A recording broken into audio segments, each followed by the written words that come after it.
Hey all, Cohen here. Thought I would pop in and do a video. Um, I've been quite busy lately. Um, on December 11th, it was my 2 months post-op from my last phalloplasty surgery, which is what I'm going to talk to you about. I was hoping to do a video sooner, but this week I purchased a new-to-me car. Um, my other car, Betty White, I paid her off. I had her for 8 years, and she has a decent amount of kilometers on her, but it's still a beast. Like, awesome car. So sad to get rid of it. It's a 2017 Hyundai Tucson, and she was white, so her name was Betty White. And my car before that was a Hyundai Accent, and her name was Black Betty. So I just kept the theme going. Um, but yeah, I had been searching for a car before surgery even, and unfortunately there was nothing within my price range, and I was looking for newer and low kilometers with a price I could do monthly payments on, and that was taking quite a while. And then last week, towards the end of last week, um, we were on Haldeman Motors looking, and sorry, that's out in Cayuga in Ontario, southern part of Ontario. And so my parents have bought vehicles there before, so we went out to check out. Um, there were two that we went to go check out, and originally we were looking more towards a blue Mitsubishi RVR, but we realized that it was a 2020, which like isn't terrible, but it already had like 40,000 kilometers on it, and the price was decent, but the warranty for the car for the age it was would mean that it would expire within 6 months of me buying it. So um, there was a 2022 Mitsubishi RVR that in red, the nice dark, like a deeper red, not red wine, but a deeper red, not that like bright red. Very nice looking, very classy. But yeah, anyways, so I took that one out for a test drive because I didn't take that one out initially just because I was like, in my mind I liked it better, but I knew the price point was higher, and I didn't want to like seem like I want that. Like I don't. I need what I need, and I don't like, even when I have bought a brand new car, I've never bought an above base model. Like, I get an automatic, but I always buy base because I don't need all the fancy bells and whistles. I just need a car that does what I need it to do. And at this point in time, because I drive my wife to and from work, it's best to have a car with really low kilometers or next to none. And a new car was not something that I could afford, not a brand new one, anyways. So took that one for a test drive, went well. Um, Looked into everything. This one still has warranty up until like towards the end of 2027. So that's at least like roughly 2 more years that I have warranty for because I have it now. I bought the red car. Um, but yeah, and it was newer, and it was a model, like a level up, a package up from base, which I've never had. So I don't know what the difference is yet either, because I'm not into all this fancy stuff, but I'm sure I'll figure it out. I just figured out that it has a heated steering wheel, which I've never had, so I didn't even notice the button or nothing. I actually just saw it today, while I was driving now, and turned it on, and I was like, I didn't really even know what it was, to be honest with you. I just like clicked it, and I was like, well, we'll see what happens. And I'm like, maybe it's a steering wheel heater, but and it was. So that was nice because I didn't know I have that, and at the moment I don't have any gloves, and it's like today it was -5 out during the day with like minimal wind, and it's colder now, but like last night it was down to like at least -18 with the wind chill, so it's chilly and my hands are really getting beaten up, so I gotta go get some gloves. But yeah, anyways, went in, and there was more of a reason to buy the newer car than there was the older one. This one only had like 18,000 kilometers on it. So, like, it had one person that drove it. There's nothing wrong with it. I have the Carfax. There were no issues, no recalls, no accidents, or nothing like that. And, like, this sounds dorky, but I've always had cars that have just basic, like, rims on them that you shove wheel covers on. This car has like legit rims that look nice with it, and they don't, like, no wheel covers. So it's one of those where, like, there's certain things where it's like it's a little bit smaller than my other car. I really really loved the Tucson. It worked very well for me. Like, this is actually the first time that I haven't bought from a Hyundai dealership, and I had a car before my accident that I had bought ah, at a Hyundai dealership, and it wasn't a Hyundai, but it was a. Unless you are around my age, you aren't, or older, you're not gonna know what it is. But it was a Dodge Stratus that was denim blue. It was in 1993, and that was a little beast too. The only thing was, like, not being like rude, not being rude. Like, I literally am not. It's just a matter of like it was owned by an elderly gentleman who didn't use it that often, so it had really low kilometers on it. And um, there are certain, like, everybody has a scent. I have a scent, whatever, but there is like a distinct scent that many elderly people do have, and that is what my car smelled like when I first bought it, my very first car. So, like, I was like 18, and my first car smelled like one of my grandparents. But either way, so yeah, I ended up going in this week to purchase the car. I actually got it on Thursday, which was yesterday. And to be honest, I switched over insurance. I changed insurance companies because my current provider was way too expensive. Literally, the insurance price they wanted me to pay was more than my monthly car payments. So I was like, mm-mm. So I am like I told them to cancel, and I was going to cancel my renter's insurance. But um, the simple directions that I gave, which were very very clear, somehow got massively screwed up. So I've been dealing with my old insurance company, making up reasons why my plan can't be canceled at this point in time, or that I need to provide them with like X, Y, and Z and other things, and I've already signed a form. So it's been such a stressful week, and like, I'm not even over exaggerating. I talked with my parents and with a couple other people that have experience, like, they had car insurance before. And I've been with this company for 8 years, and I've been like on my own insurance since I was 18 years old, and I'm gonna be 38 in February.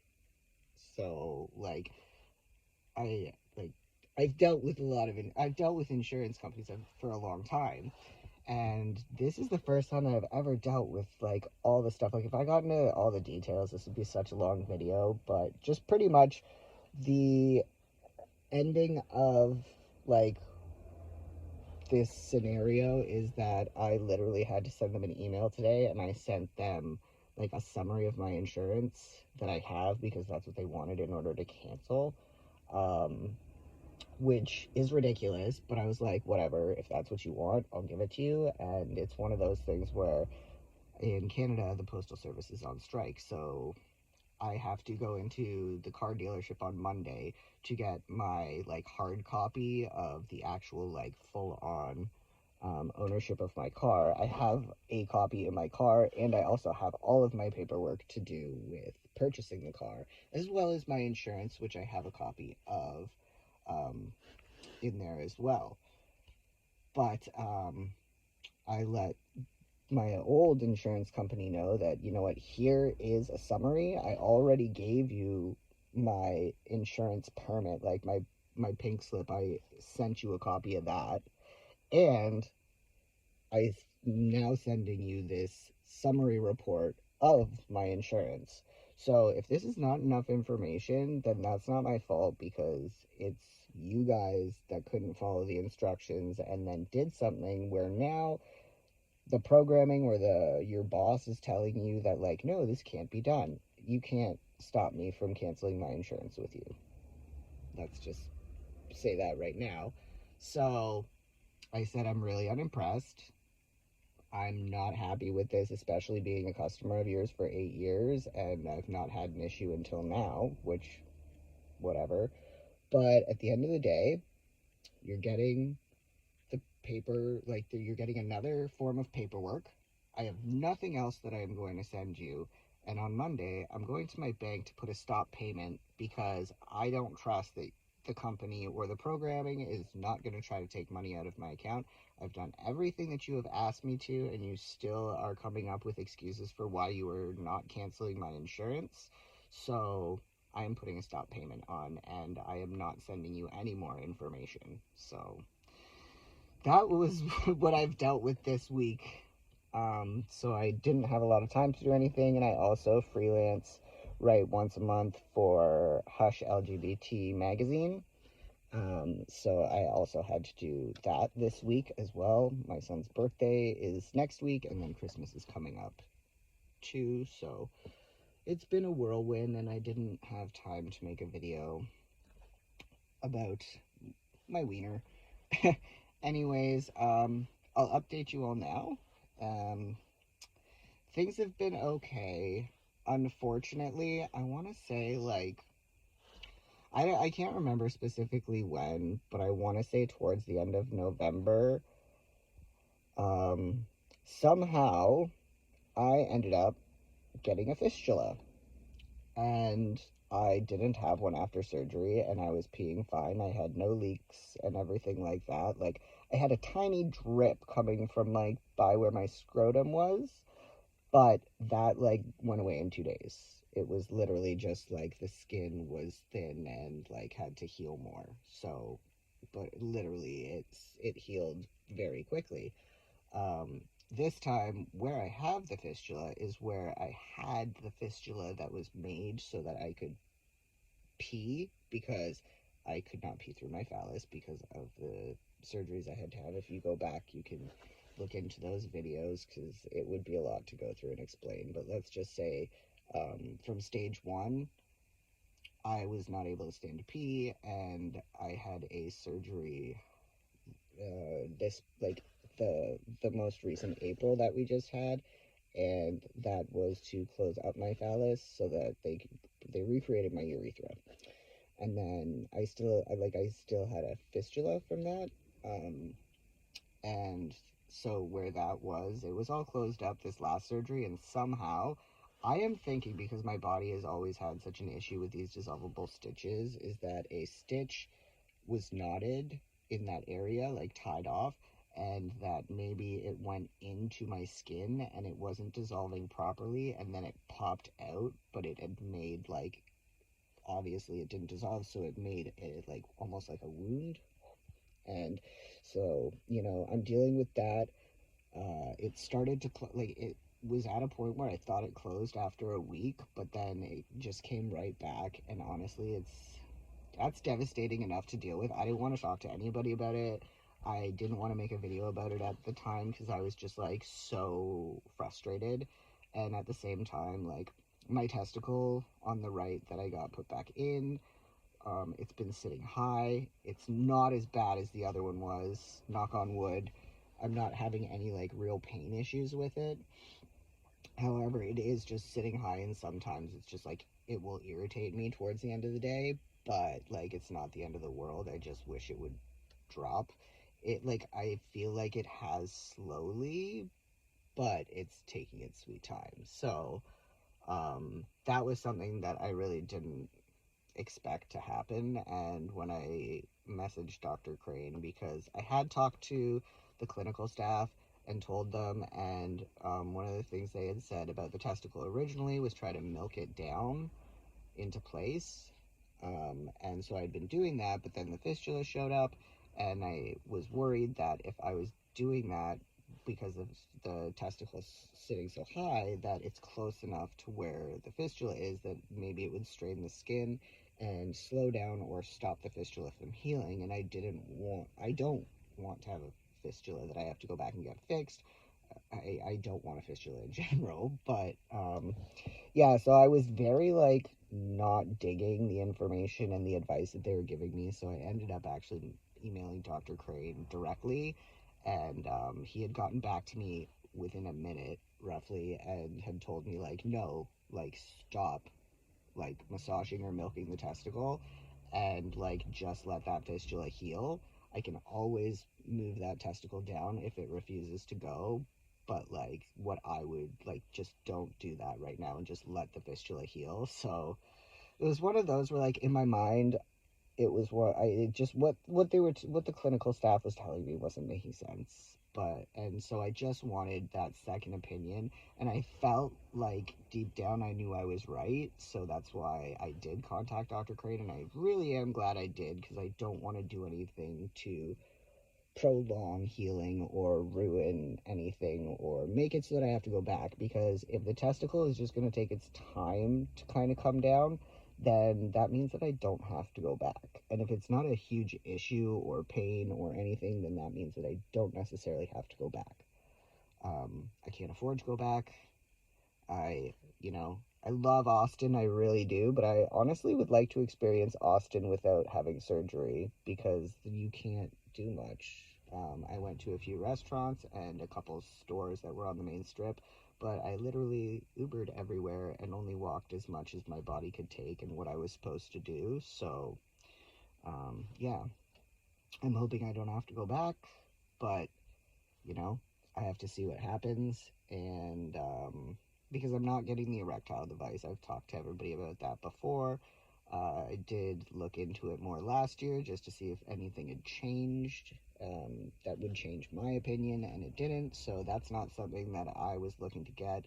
So going back would also just be kind of frustrating because it's like the fistula is the size of a pinhole, so it should close, but just on off chance it doesn't, I'd be going all the way back to Austin for a pinhole and a testicle that's just sitting too high, which at the end of the day, I'm thinking maybe down the line, the urologist that took out my eroding testicle before and that had taken out my bladder stone might be willing to just lower that for me in some way, because I don't think it should be that big of a deal. So if the fistula heals and I still have like the testicular issue down the line, then like I could probably get help there. But at this point in time, it's not really that big of a concern. My concern is the fistula, because that really was just like, I'm at this point again. I was standing to pee perfectly for like, I don't know, like almost 2 months, and then out of nowhere, just like, oh hey, what up? So that was disappointing.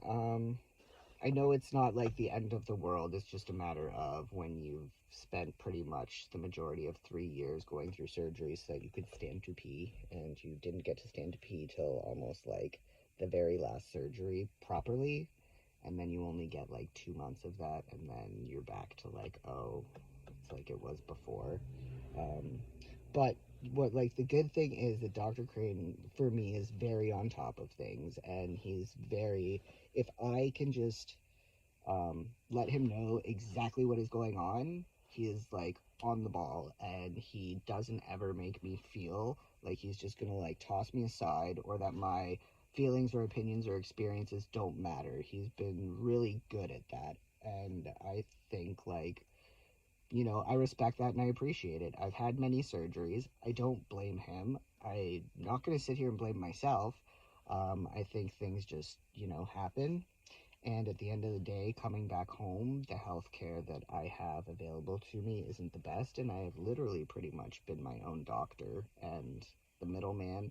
And I generally just deal with Dr. Crane and some of the people at the office and end up having to deal with most of the things on my own. So, you know, if I had any complaints or anybody that I would say could have helped me more that didn't, that if maybe they did help me more, I wouldn't have had as many issues and complications, because most of them did arise when I came back home and was dealing with things that they weren't addressing or helping me with. So, I would say my general practitioners that are supposed to be here back home, able to take care of me, and I gave them at least 2 to 3 to 5.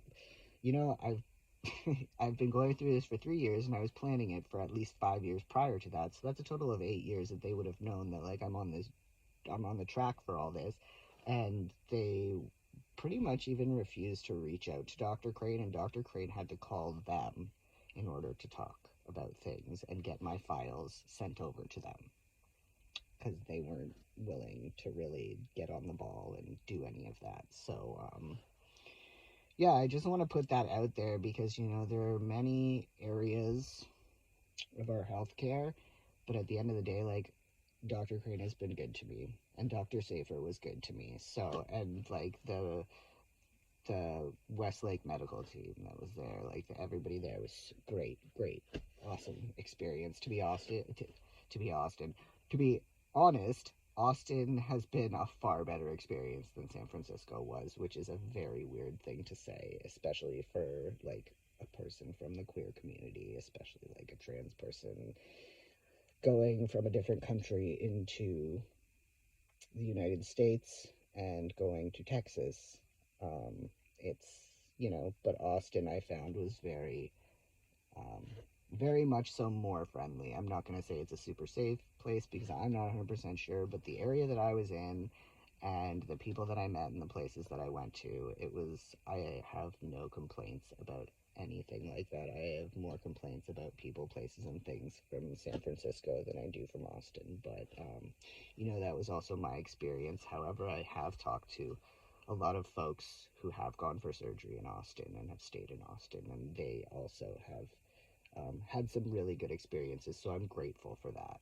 That they're actually, with everything that's going on in the States, it's really unfortunate because I don't know what's going to happen with that either. So if I do have to go back, I don't know what it will be like for me as a Canadian going in for surgery. And I also don't know what it's going to be like for American trans people to have to access that or go. Like, what will happen down the line? Will their access be denied? Will those surgeons not be able to um, work and do those surgeries for people that really need them? So, I really hope that that wouldn't be the case, but, you never know. And it's just really terrible when you do have these things that you have to worry about. And also that generally the areas that they will put these clinics or surgeons in are places that are safer for queer and trans people. So, you know, even just thinking that the scene that I was used to in Austin and the places that I was used to that were like overtly queer friendly, and like I could sit down and look around and I would literally see at least 20 people hanging out that I knew. Like I just a lot of the times, but you like know that like they're queer. There's like groups of them sitting together and stuff, and like I wanted to go up and be like, hey, I'm queer too, can I sit with you type thing or whatever. But like, I was too nervous, and the vibe there was very much so that I could have done that though. But yeah, it's just sad to think of because it's difficult enough to find things. It's difficult enough to gain access. It's difficult enough to go somewhere and wonder if you're going to be safe, especially if you're not from there. And if the state or the city or whatever ends up having like a really bad reputation for violence, hate, or harm against queer or trans people. So, yeah. Um, I think that's all really. Like I wanted to update on the fistula, and then also like yeah, I got a new to me car, so that was a pretty exciting thing this week. So it's just been a lot of stuff going on. I will probably do a video about I had some consults for a therapist, and I do have one that I'm gonna start working with now. However, there were some interesting things that went on that I think I would like to share. And at the end of the day, my personal opinion, my personal feelings, how it was with like to me and whatnot. So it's not going to be anything where I'm like bad mouthing anyone, but like I am going to talk about like a few issues that I did have with certain things that rubbed me the wrong way. But I think that's my right to do so. Um, when you're dealing with something as sensitive as mental health and things like that, and the professionalism that you should expect, I guess. Anyhow, that will probably be my next video. I don't think I'll have it up before the new year. If I do, it's because I have some spare time kicking around, but I don't know if I will. But anyhow, I hope everybody is doing great. And if you have any questions at all, if there's anything else that you would like me to go into a little bit more detail about, feel free to comment below. You can also hit me up on Transfellas, DM, or in the comments, whatever you feel like doing, and I will get back to you. Also, please feel free if you want to request any videos. I'm always open to suggestions. And sometimes the videos obviously are like phalloplasty, phalloplasty, phalloplasty. And some people might want to know different things, or you might want me to revisit something from like my early transition because you're in the early stages of your transition and you'd like to have some insight, or you would just like to know what others went through prior to you, or just like most of like the things that happen to us personally, as far as changes and things like that. We can really relate to each other on, or we can ask each other questions. We can't always be like, this is going to happen for you for sure, but what we can do is explain kind of what we went through so that you maybe aren't as nervous or worried when things happen, or alarmed, so to speak. Not that anything crazy happens, it's just there are some things where you're like, oh, like I knew, but I didn't know. I'll say one is that I did not think I would become as hairy as I am. I knew I would end up getting hairy, but the amount of hairy that I actually am is quite astonishing. It is what it is, though, I just trim. So, anyways, I will talk to everyone later. I hope that everybody has a happy holidays, Merry Christmas.